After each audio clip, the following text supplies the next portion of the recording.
And now, for another typical Monday night in my life, I'm about to take a shower and then philosophize about the nature of God, and make a video about it! My name's Kara, I'm your Tuesday host on Pagan Perspective, and this week we're talking about our concepts of deity. Okay, this week's topic was suggested by 77GPL, and there are lots of parts to it, so the entire thing is going to be in the description of this video, and I'm going to go through it a little at a time, because there are a lot of different questions all about the nature of God, and really, I really enjoy the way they put this question, because the question is not who is God, what is God, when is God, where is God, or even why is God, but how is God? So just assume that all of these questions are preceded by "in your opinion," because that's how I'm going to answer them, of course, since I cannot know definitively. We cannot know the mind of God. I'm going to be answering them from what I think. So instead of me having to say over and over, "I think," or "in my opinion," just know that that is what I'm going to give you. So the first part, would you make a video on how humans see God? How humans see God. And what do you really think the creator or the higher being really is? Not just like God or goddess, but more like the source of energy. So now, piece by piece. First, how do you think he really is? Does he need us? I think of us being human beings, we being human beings, as kind of a part of a really big puzzle.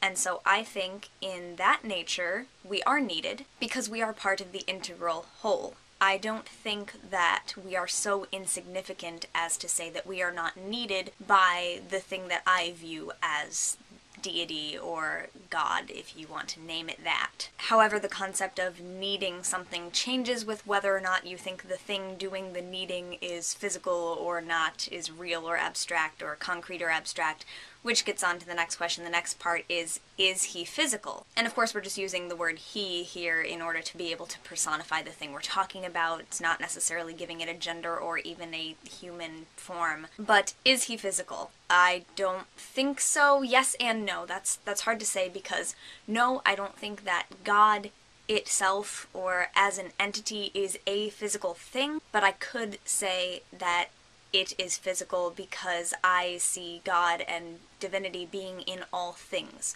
All things that are physical are part of God to me, so that depends on how you ask that question. Does God have a core or a nucleus? I've never thought about that question in those terms before. That's a really interesting way to put it. I don't think so. At least not the way I view it. I don't think there is one central point that is the center of God's being and everything else is revolving around that. I kind of view it as all being spread out and equally spread across the whole thing. The next part, is God like a ball of energy somewhere in the universe? Is he a big man in the clouds? Is he or she just a living force in everything that lives inside all life? So that's kind of an either or, a ball of energy somewhere in the universe, a big man in the clouds, or a living force in everything. I think I would have to agree with that final one, a living force in everything that lives inside all life. The other closest thing would be the ball of energy somewhere in the universe, but that gets into the core or nucleus thing, like there is a central point of it that exists somewhere in the universe, and that doesn't match my belief as much. But I don't think of God as a big man in the clouds. I mean, I do. I think of like that cartoon Big Man in the Clouds as what some people think of as God, but no, my actual concept of deity is the living force in everything. Does God have the same consciousness as us? Does he think like we think? He's obviously not human, so why would he think like one? That is a good question. I think God has consciousness like us, and also has consciousness that we don't have. So no, I don't think God as a thing thinks the way we do, because it's something further than what we have. It's more than what we have. So no, I don't think it's the same as our consciousness, and God does not think like we think. And then the last question is, what is God? Which I think we've kind of been talking about the whole time, so I won't answer that one separately. But then they go on to say, 77GPL goes on to say, I've come to a conclusion that there are 3 ways in which most people see God. Okay, so let's go through them. 1. A man-like person that lives in heaven or another dimension or on the clouds that thinks like a human and acts like one. Number 2. A ball or fountain of energy somewhere on the universe that has no human form and doesn't have a consciousness of its own, it's just energy. Number 3, somehow not a thing or a being, but all of them. Like the avatar goddess Eywa that lives in all of us, and that he or she has no human-like consciousness, it just is what it is, it's all living things, it lives in everything, and has some type of consciousness that we cannot understand. Bingo! That he or she doesn't have a nucleus, instead it is us, the nucleus of its being. I don't necessarily agree with that because, like I said, I think we're just a part of the whole picture, and so if by us you mean all creation, yes, I think that we can't really call that a nucleus because it is so many multiple things, but I wouldn't say that human beings are the nucleus. I don't think we are the most important creation or living being on the planet, or animate being. I don't know what I want to say because plants are alive, but I'm talking about, you know, I don't know how to classify us, but you know what I mean. It is the spirit of the universe, so I know it's a bit hard to understand how I said it, but how do you think he or she really is?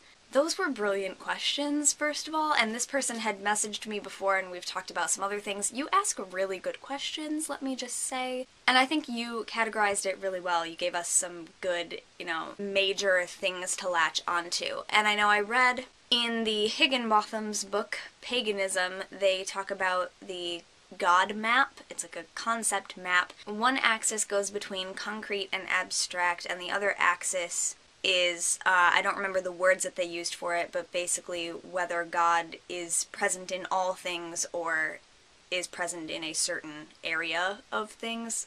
Words. Look it up. It's the God Map from the Paganism book by Joyce and River Higginbotham, but they talk about how certain people's beliefs lie in different places on the God Map, and different views on God, depending on who you are, you could place your view of it anywhere on that map, and views of God and deity really vary mostly along that continuum. You could think that God is present in everything and really abstract, or on the other hand, you could think that God is a specific literal being and really concrete in nature, or you could be somewhere in the middle and some other combination of those things.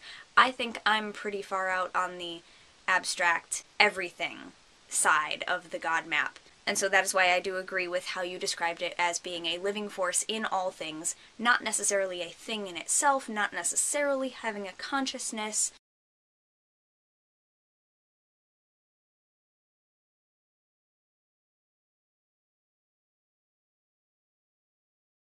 And not something that has a core, a thing that you can kind of put your finger on.